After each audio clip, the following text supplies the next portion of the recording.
Dear learners, welcome to EPG Pathshala. I am Munish Ahlawat from Institute of Hotel Management, Dehradun.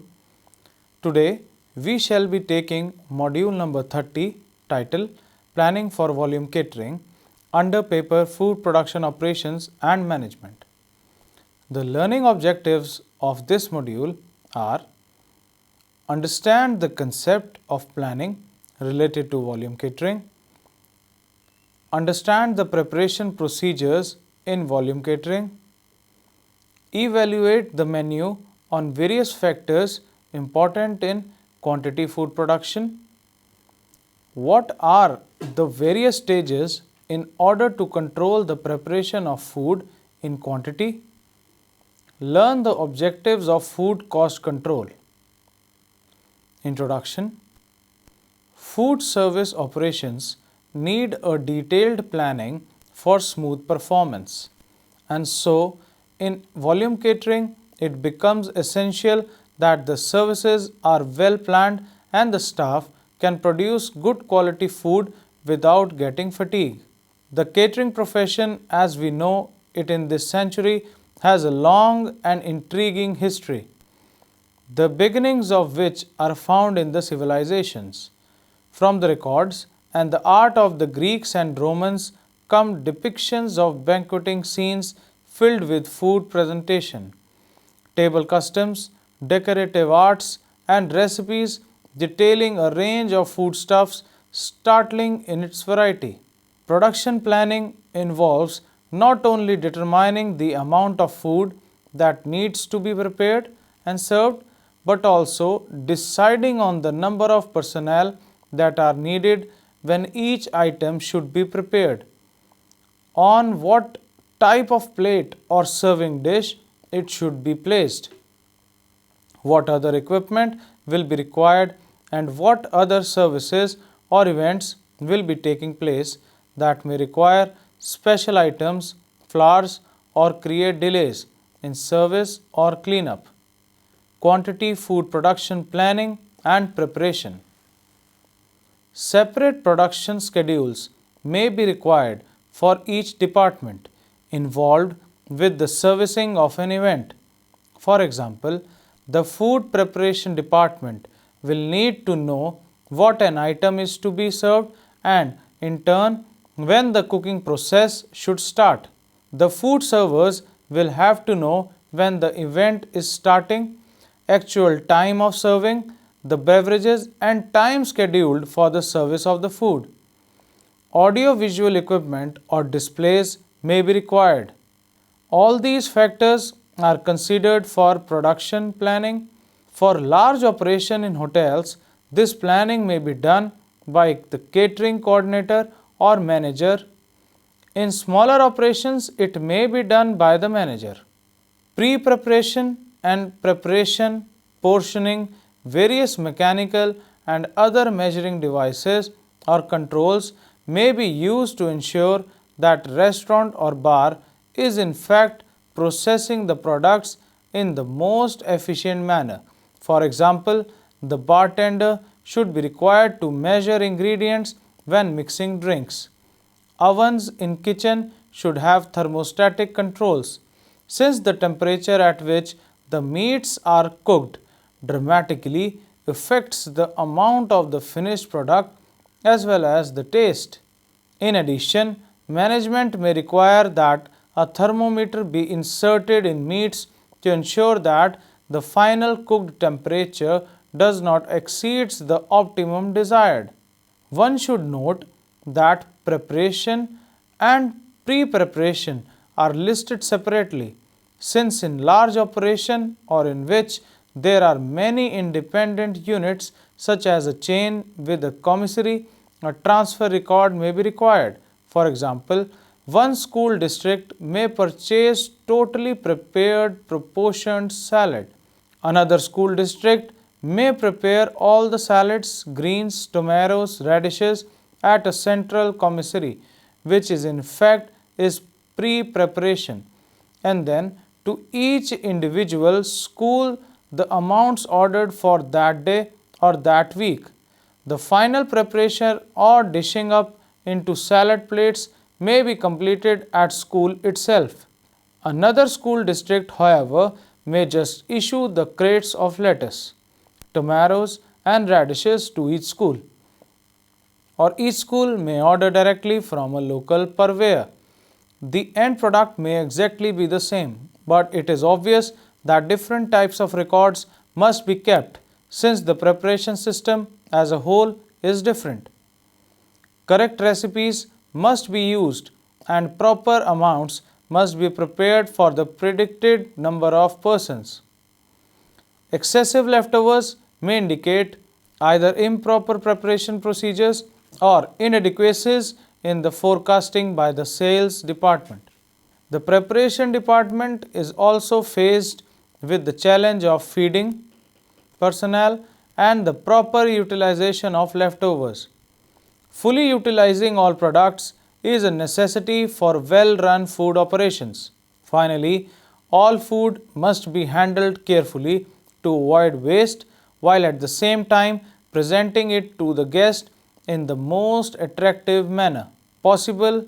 Over-portioning may result in the great deal of plate waste, but it is difficult to distinguish between the plate waste caused by the over-portioning and that caused by poorly prepared or sloppily presented food that makes the student, patient, or guest lose his or her appetite. Supporting and ancillary function areas. Sales and forecasting. Sales encompasses any task or function whose purpose is to increase the volume of sales or to predict the volume of sales. Advertising, promotion, merchandising, menu planning, and even the training of the personnel to promote sales may be included in this category. Although normally not considered a part of the function and beverage controller, it is obvious that the effects of the sales department will be felt throughout the food and beverage operation. A device such as a free dinner or perhaps a special sale that changes operating percentages must be examined by the controller to determine whether or not the method is effective for the operation. External auditing.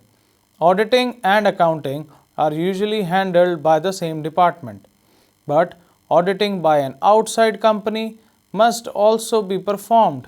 Since the accounting department normally receives and dispenses cash, obviously its action must be verified as to accuracy and honesty. Safety and sanitization. Sanitization is listed as an ancillary department since normally most of its primary functions are not directly concerned with the actual control or processing of either food or beverage. Certainly, however, no establishment can function without an adequate housekeeping department. Indeed, lack of such department may increase cost. Food and beverage rejected by customer due to dirty glasses or plates may be thrown out, thus increasing food cost.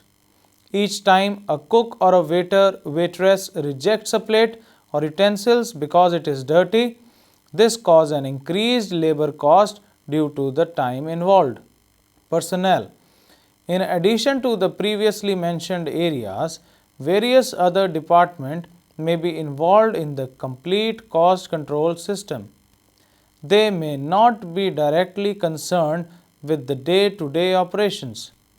Without adequate training and staffing, no department personnel can properly perform the task to which they may be assigned. Thus, the personnel department may assume a direct responsibility to ensure that the performance standard established by management are carried out. Time and motion studies may be performed so that improved methods of operation may be designed and implemented in order to lower payroll costs or to improve quality and service. Menu planning.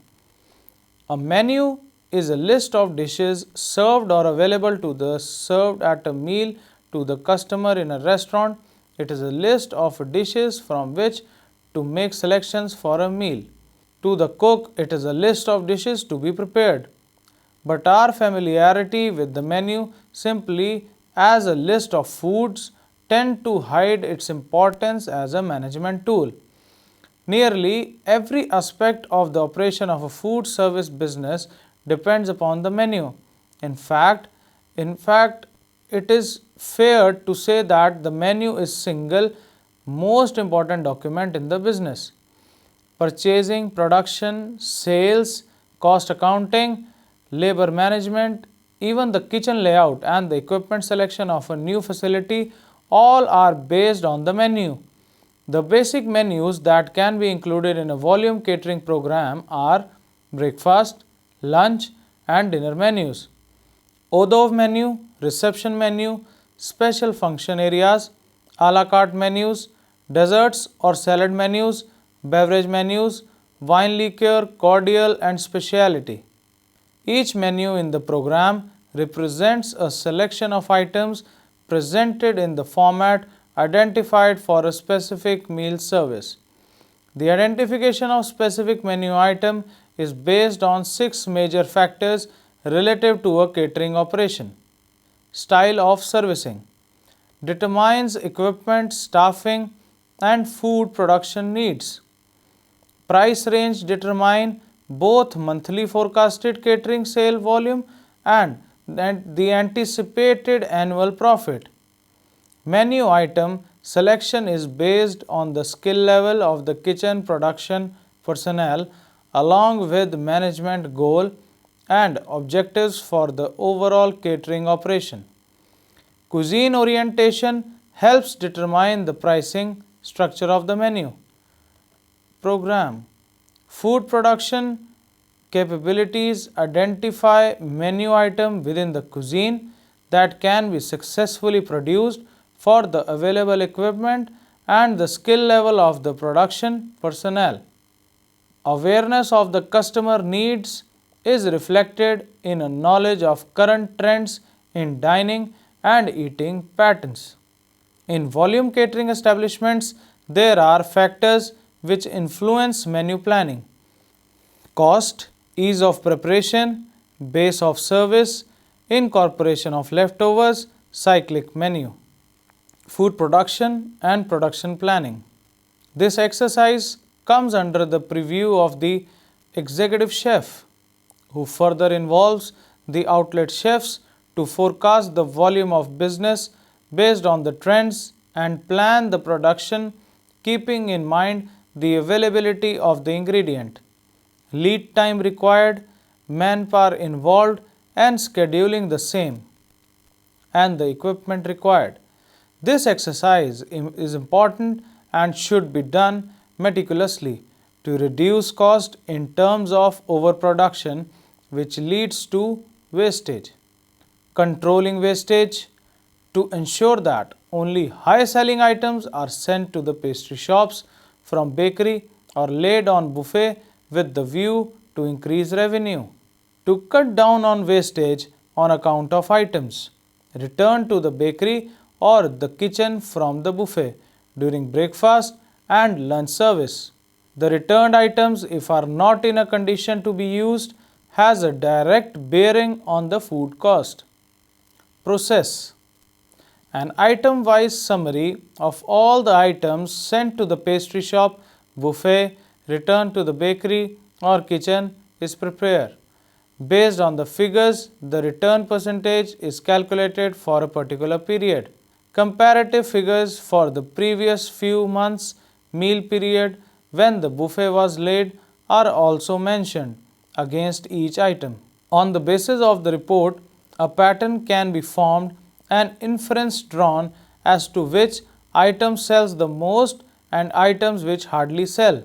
This report is sent to all concerned and also to the chef so that he can monitor his production accordingly.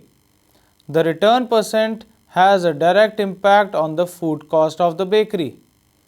Production cost control.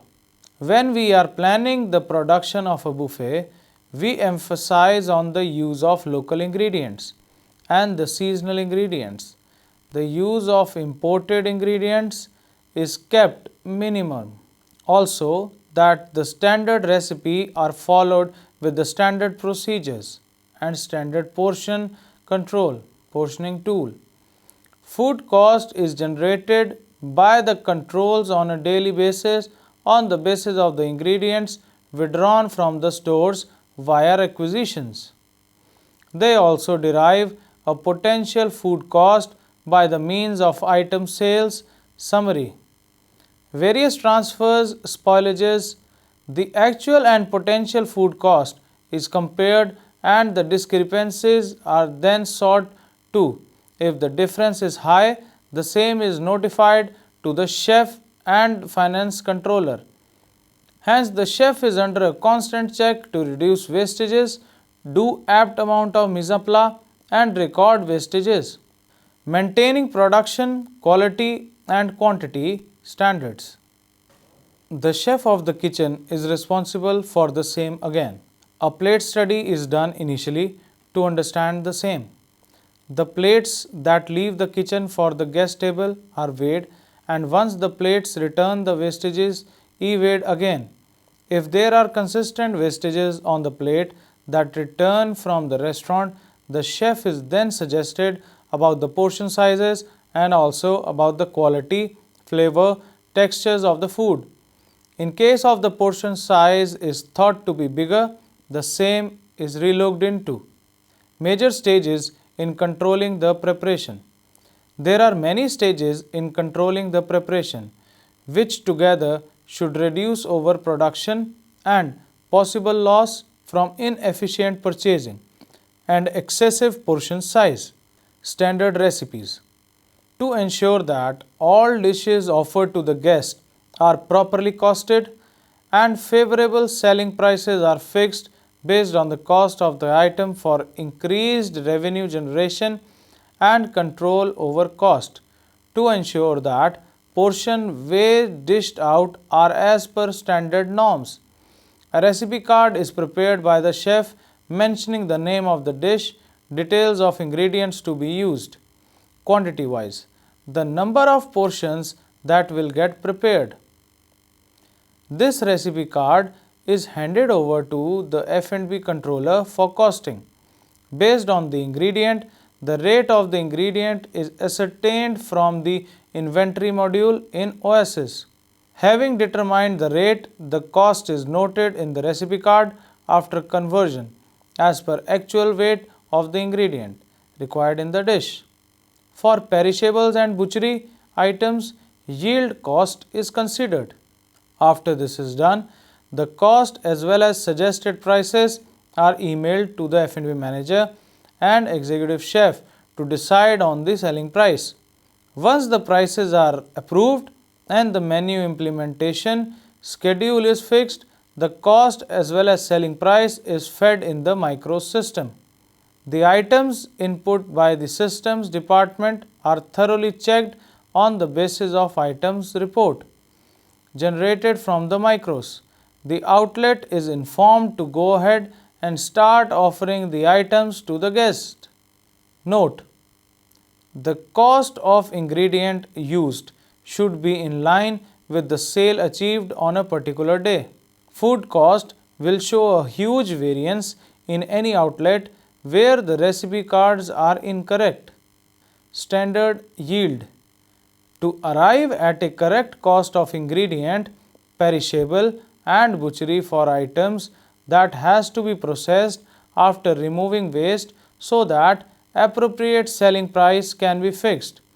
To ensure that such items are correctly processed with the latest possible wastage in an effort to reduce cost and arrive at a consistent cost. It is an important tool to ascertain the quality of the material supplied by the vendors, and if deviations occur at receiving level over the standards fixed at the time of rate negotiations. Process. The item is picked up from perishable or butchery store. The item is weighed in its unprocessed stage and details noted. The item is handed over to the chef and requested to process it. The finished product is again weighed. These details are also noted. The yield obtained is compared to the existing norms and done over again. The yielded price is thus calculated, eliminating the waste and determining the usable cost of the ingredient. Since we always use the yielded weights, contract rate, yielded weight. This is the yield rate which will be considered for costing the recipe in which this ingredient is used. This is compared to the normal yield that has been made for items which is issued to butchery and received back in processed stage. If there is any abnormality in the wastage, the executive chef and materials manager is informed. Standard portion size. Whilst dispensing the order, it is critical that a standard portion size be followed, as a standard recipe will yield a standard batch size and certain number of portions. If we over portion, then we will adversely affect our food cost or profits, since there can be loss in incremental sales if the dish happens to be very popular. Since the guest will need not order more if already a bigger portion is given to the guest, and in case we underportion, then we will be cheating the guest and hence ethically wrong. Note: to control the food cost as well as to maintain the standard portion of the dish based on the recipes received from the chef. To analyze whether the balanced food in the dish returned unconsumed by the guest is due to taste or due to large portion size. Before the dish is served to the guest, it is weighed and details noted. After the guest has eaten the same dish before returning to the dishwashing area is again weighed. The difference between the two weights is the weight of the food returned by the guest. These details are also noted in the portion control book. This portion weight is compared with the recipe portion weight. Major variances are reported to the concerned. This exercise is done over a period of time for each outlet and all results are noted. For this purpose, ideally, a small table 1 to 2 packs as well as a large table 4 to 6 packs is randomly selected.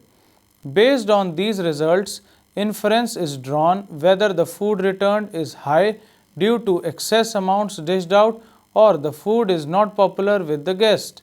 The total items sold for that particular dish is also kept in view. Standard portion cost.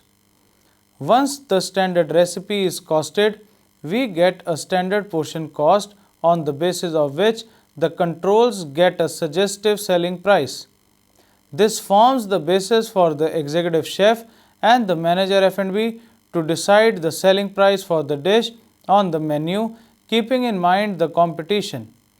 Standard food costs. As a norm, in many 5-star hotels and catering establishments, it is followed that the standard food cost be at 18% and hence the selling price of the menu items is decided to come at this standard food cost. Since there are items which are offered at a higher cost percentage than the standard cost and there are items which are sold at much lower cost percentage, it is a practice that the menu is an apt mix of the two and the standard cost is achieved by selling more items of lesser cost percentage and less items of higher cost percentage.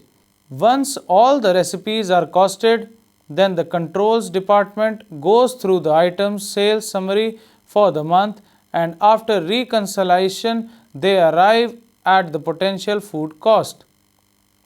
The number of portions sold into cost of each portion. This is calculated for all the outlets and a cumulative calculated to ascertain the potential food cost of the total kitchen.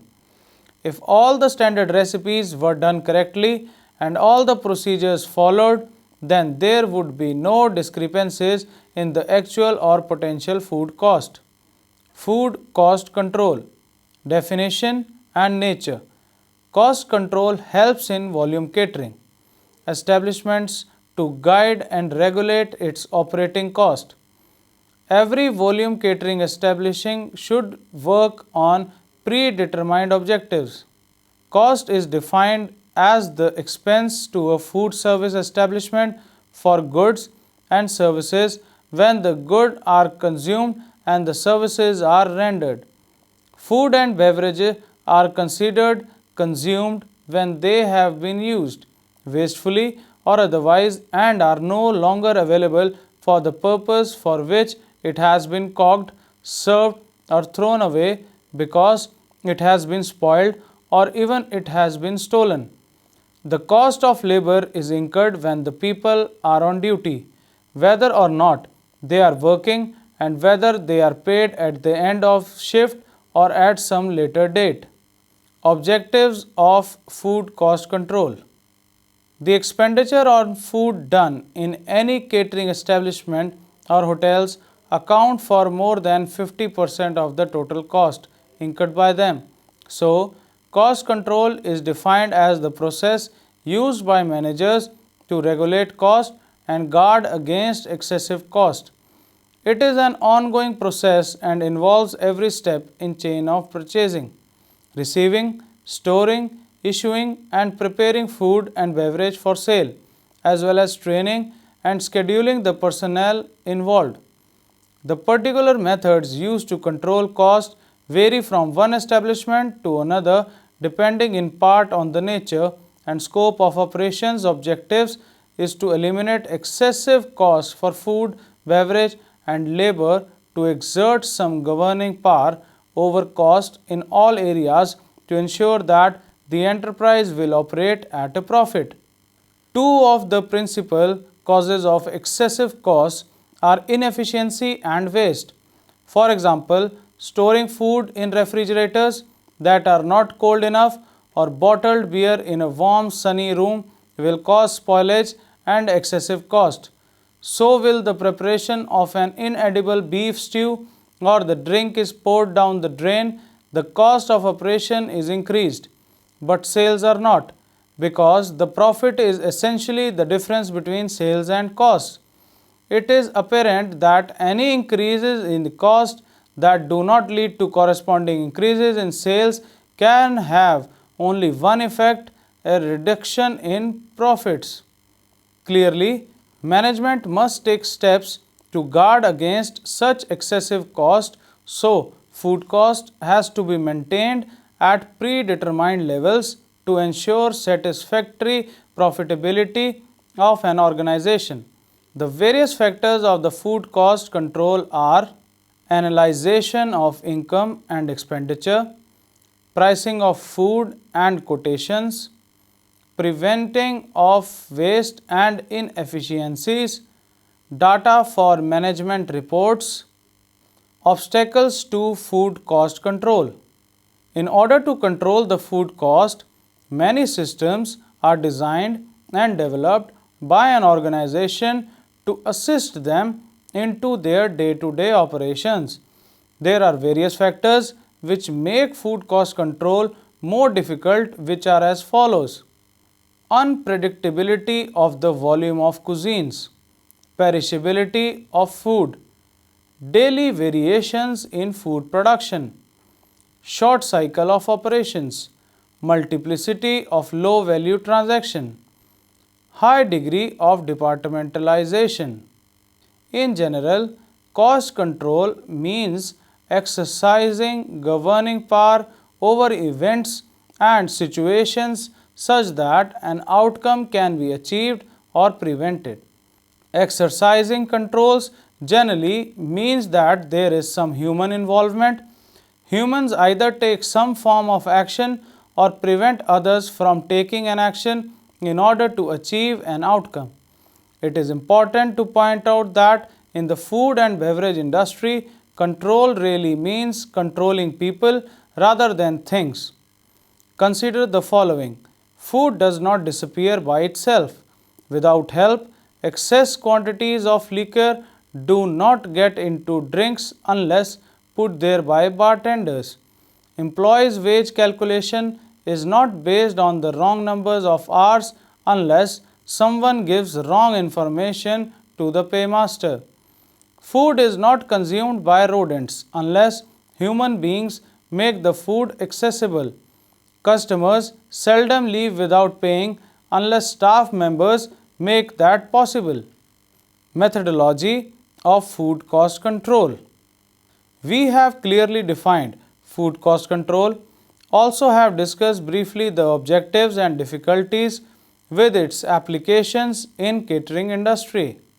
Now, a system has to be developed to control the food cost at various sequence of operations. All food service business, regardless of size and type, has certain process in common, whether the food service business is a fast food restaurant or a fine dining establishment. It must purchase supplies from purveyor either by phone, computer, email or web page, fax, letter or salesperson who calls at the establishment. Both type of establishment must receive the supplies when they arrive, and someone must verify that the quantity, quality and the price are the same. The food must be properly put away in dry storage, refrigerator or freezer when needed. The food must be taken from the storage and prepared for the customer who order it. Finally, food must be served to them.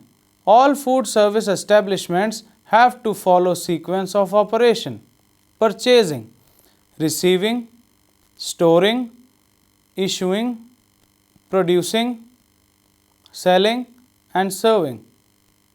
In each of these steps, it is possible for unwanted costs to develop. For example, a purchasing steward can order more of an item than issued, resulting in excess supply that can go bad before they can be used.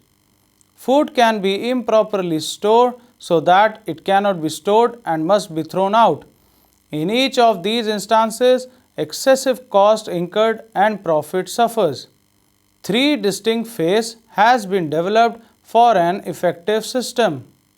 Phase 1 consists of a policy which are related to catering policies of the establishment and financial policies of the establishments. Phase 2 consists of all the day-to-day operations control which revolve around the establishment's catering cycle. Phase 3 consists of post-operational control. Purchasing. The type of food to be purchased for any food service enterprises can be divided into two categories: perishable, non-perishable. So, the food purchasing has to be done in accordance with them. The primary purpose of establishment control over purchasing is to ensure a continuing supply of sufficient quantities of the necessary food, each of the quality appropriate to its intended use, purchased at the most favorable price. Specific standards has to be developed for the following purpose: quality of food purchased, quantity of food purchased, prices at which the food is purchased.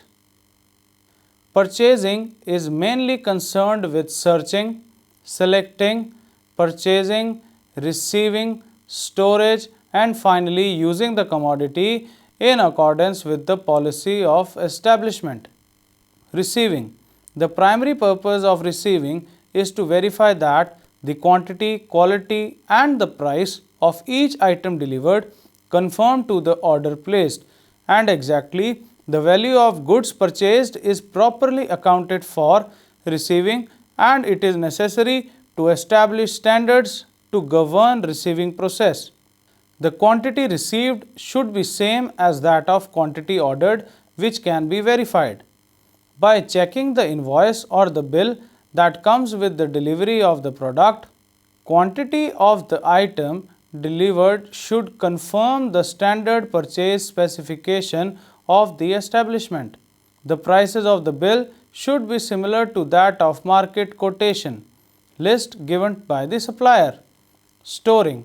Primary function of store section is generalized into 5 principles: condition of facilities and equipment, arrangement of food, location of facilities, security of storage areas, tagging the date and pricing of stored food, issuing. In order to control food cost in a volume constraining establishment, one should not issue a single commodity from the store without proper requisitioning. There are two elements in the issuing process. The first is the physical movement of food from storage to food preparation areas. The second is the record keeping associated with determining the cost of food issued. Producing. Preparation of food requires volume forecasting, standardizing the recipes, standardizing the yield, standardizing the portion size, selling and serving. Control system related to sales should be able to clearly define and also account for the food and beverage that has been sold. For this purpose, a checking system, manual system, cash registers, computers should be installed in order to keep a track for the number of covers sold per day. The final phase of food and beverage sales control is food and beverage sales report, assessment of budget with actual performance, correction by the management if any problem occurs in the control system. Dear students, let's summarize. Forecasting the volume of business based on the trends and plan the production keeping in mind the availability of the ingredient, lead time, required manpower involved and scheduling the same and the equipment required. This exercise is important and should be done meticulously to reduce the cost in terms of overproduction, which leads to wastage. Thus, this module makes us understand about the various factors that are involved in planning for volume catering and also dispensing the order. It is critical that a standard portion size be followed, as a standard recipe will yield a standard batch size and certain number of portions.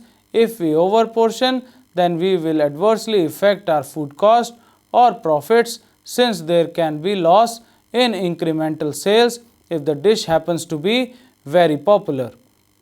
Since the guest will need not order more if already a bigger portion is given to the guest, and in case we underportion, then we will be cheating the guest and hence ethically wrong. Thus, it is important to consider all the production planning processes in order to run operations smoothly. Thank you.